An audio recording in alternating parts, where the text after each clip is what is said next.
What is going on, everyone? Welcome back to the 31 Days of Halloween as we take a quick look at John Carpenter's Prince of Darkness on 4K from Scream Factory. I had never seen this film before, but hey, if you're going to check out a film for the first time, check it out in 4K. No better way to do it, and this film looks fantastic. And it sounds really, really good, too. There's the front. There is the back. The same exact artwork on the inside. I want to say this is probably the original poster artwork for this film when it came out. And unfortunately, yes, it is Scream Factory, but we do not have reversible artwork with this release.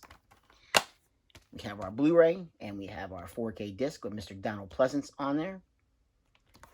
And some of the special features, because again, this is pretty much loaded. We have an interview with John Carpenter. We also have an interview with Alice Cooper, because Alice Cooper is in this. He plays one of the, I want to say, homeless people who are outside this church, who basically get taken over, like their mind control, almost become like a zombie almost. And we also have Horror's Hallowed Grounds, a look at the film's original locations. Hell on Earth, a look at the film's score. And let me say, the film score is some of Carpenter's best, right?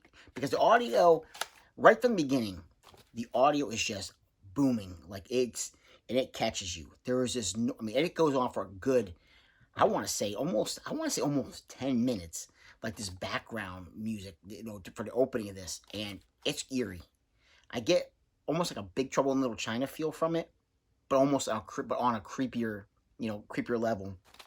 And this film came out sandwiched basically between Big Trouble in Little China and They Live, 1987, and it's a good film. It is. It's not one of Carpenter's best, but it's definitely a pretty solid entry that is probably an underappreciated gem. As far as I'm concerned, I think this is definitely one that people should really see. It's underappreciated, and like I said, it is a gem in the Carpenter catalog of films. Great 80s style film from Carpenter. And basically what you have, because, again, this one, I think people should check this one out, because the price has gone down. This was like 20 bucks. I picked up like a week, 2 weeks ago. You can't beat that for a 4K, especially a Scream Factory 4K. But basically, the idea of this film, Donald Pleasance, Dr. Loomis, he is in this film, and he's a priest, and something obviously is not right. He's gotten a message from this other priest, who was passed away, and he goes to this church that's basically not being used anymore, and he goes down to like this, these, not I say catacombs, but this lower half of this church, and there is something in this giant like glass canister, this green like ooze.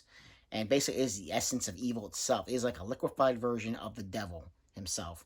And, things are not feeling right to Donald Pleasance when he's, down in this area.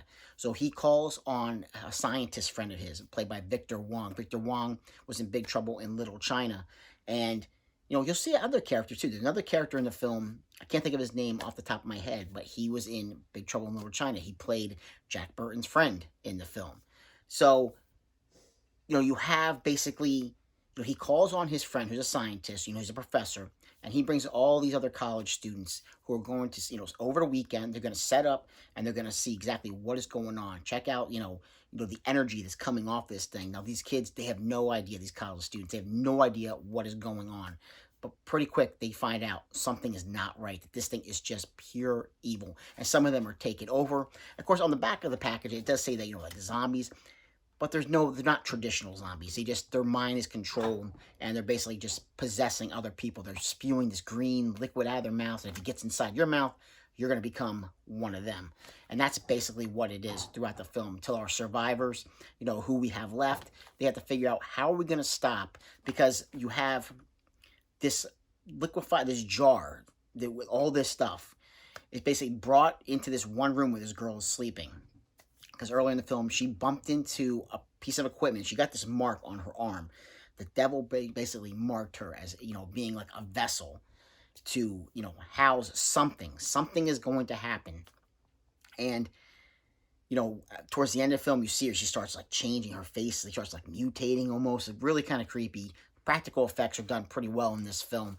And basically have to figure out, how are we going to stop this? Because something is going on. They're surrounded. They can't get out of the church. Even out the windows, they cannot get out because all the homeless people who are in the area are basically mind controlled by this thing. And they're going to kill you if you try to get out and try to get away. So the survivors basically, they have to figure out, what are we going to do? And you can tell they start figuring out that this vessel is basically, it's, I want to say it's an essence of evil actually trying to pull the actual devil himself through this mirror. And that's basically what they come down to with this is they need to figure out a way to stop it. And as they're trying to pull, is this, this creature basically has, this girl has become this creature, this mutated creature, trying to pull what she calls father through this mirror and trying to bring the devil into, into our world.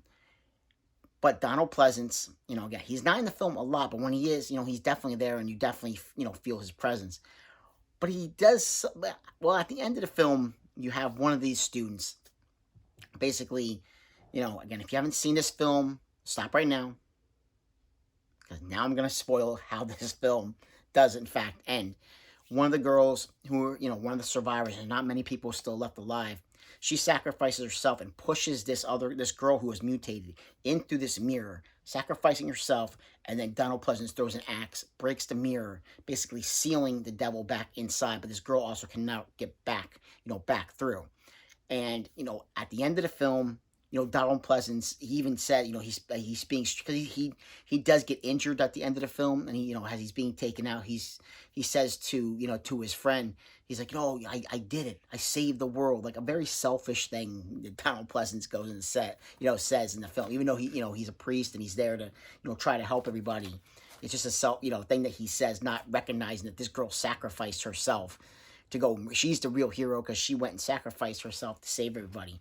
But of course, there's a little bit of a twist ending at the end that's not really explained too much. It's just up to interpretation of exactly what happens. But you have to see the film if you really and make up your own mind of exactly what you think goes down past this this end scene. But it's a pretty darn good Carpenter film. I will say the special effects are good. The music, like I said, is freaking phenomenal. It is incredibly creepy. I would say it's right up there. I mean, it's Carpenter when it comes to, music is definitely where he shines with a lot of his movies because it has such an atmosphere to it. But this film is also shot, it's a Carpenter film. It looks like a Carpenter film. It feels like a Carpenter film. Just the way that he shoots his films, especially, when you're talking late 70s to the 80s, just the way that he shoots his films, they all kind of have that, the way he catches everything visually just looks great. It really does. He captures where where the location is, where he's shooting. He captures it within, within the film, and he does a great job. And like I said, this one, you'll probably still find it pretty cheap. I would definitely go ahead and pick it up because $20 for a 4K Scream Factory, you can't beat that. So, like, subscribe, and comment, get the chance. Definitely check out Prince of Darkness, and I'll catch you in another episode of the 31 Days of Halloween. Take care.